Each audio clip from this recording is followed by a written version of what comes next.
પ્લાસ્ટિકના બૂટ ચંપલના ભારોભાર ખાંડ વેચી હોય સાહેબ, એ મોરારજી દેસાઈએ કર્યું હતું સાહેબ.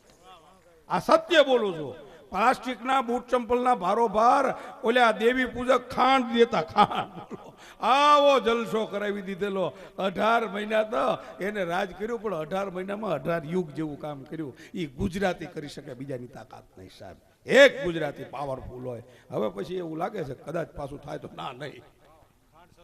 ખાંડ સસ્તી થાય તો થાય, ન થાય તો કાંઈ નહીં. એક ગુજરાતી આવે ને એનો આનંદ તમને લેવો સાહેબ. આપણી માતૃભૂમિ પ્રત્યે જો કોઈને ગૌરવ ન હોય, ગૌરવ શેનું છે સાહેબ? માતૃભૂમિનું ગૌરવ છે.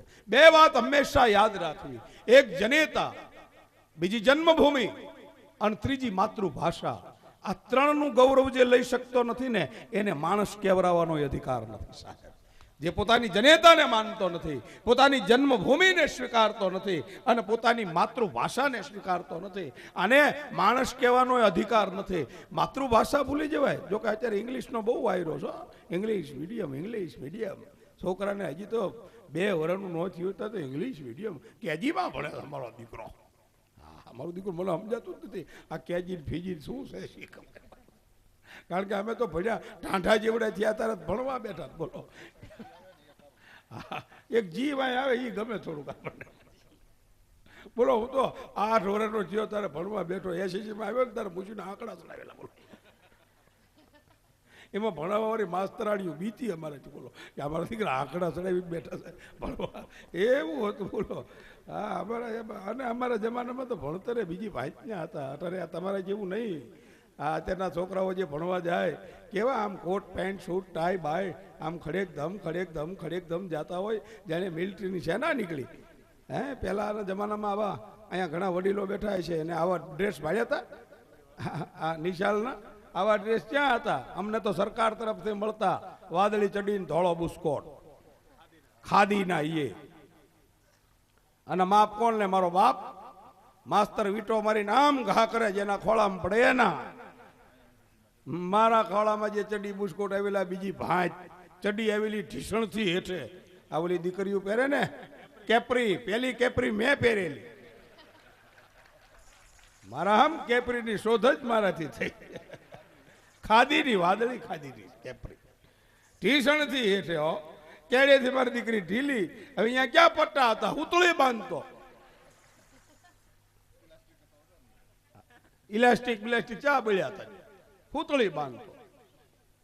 બુસ્કોટ મારો બેટો આવેલો ટૂંકો, એટલે ચડી લાંબી ને બુસ્કોટ ટૂંકો. અત્યારે છોકરા શોર્ટ પહેરે છે ને, એ પેલો મેં પહેરેલો. ઓલા અમારે દફતર કઈ ઓલા પટ્ટાવાળા નહોતા, ઓલી પતરાની ટંકડી આવતી, ઘણા લીધી છે આમ માથે. આમ માથે મૂકીને જતા. એટલે ઓલી ટંકડીમાં આમ હાથ ઊંચો થાય ને તે બુસ્કોટ ઊંચો થાય, ડૂટી દેખાય. આવા લુગડા પહેરીને નિહાળે જતા હતા. તો એ શરમ નહોતી આવતી. હો, શું કામ ખબર છે? બાજુ વાળા એવા પહેર્યા હોય, બધા હરખા. નો વલ્ગારિટી સાહેબ. કેવો યુગ આવ્યો છે ખરેખર. આ સતયુગ છે, કલયુગ નથી. જલસો છે. કેવો જલસો કરે માણા. લુગડા તમે જુઓ, લીલા પીળા. 80 વર્ષના ડોહા જાણે તાજું સફરજન ફ્રીજમાંથી કાઢ્યું હોય ને એવા આટા મારે મારા.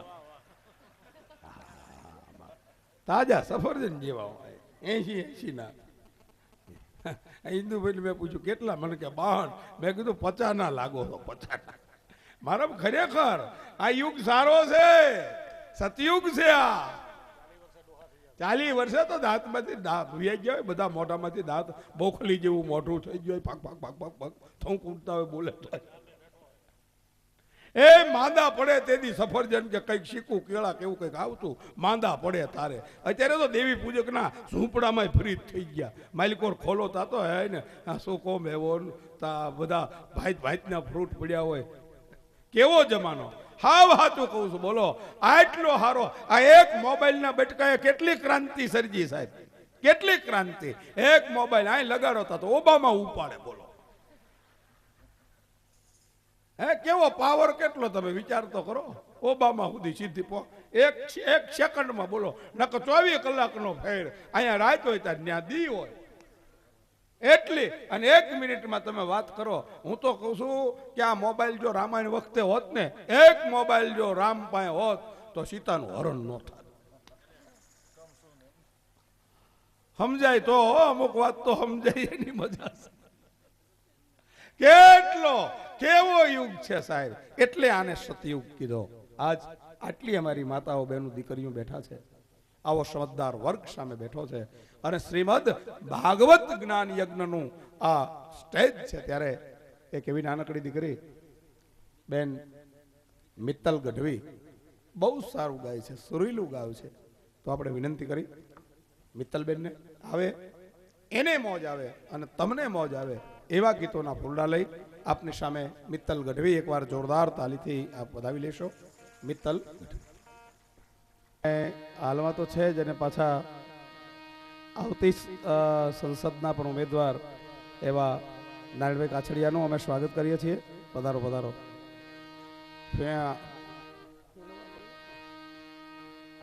ફીણાવા પરિવાર પણ આપનું સ્વાગત કરે છે.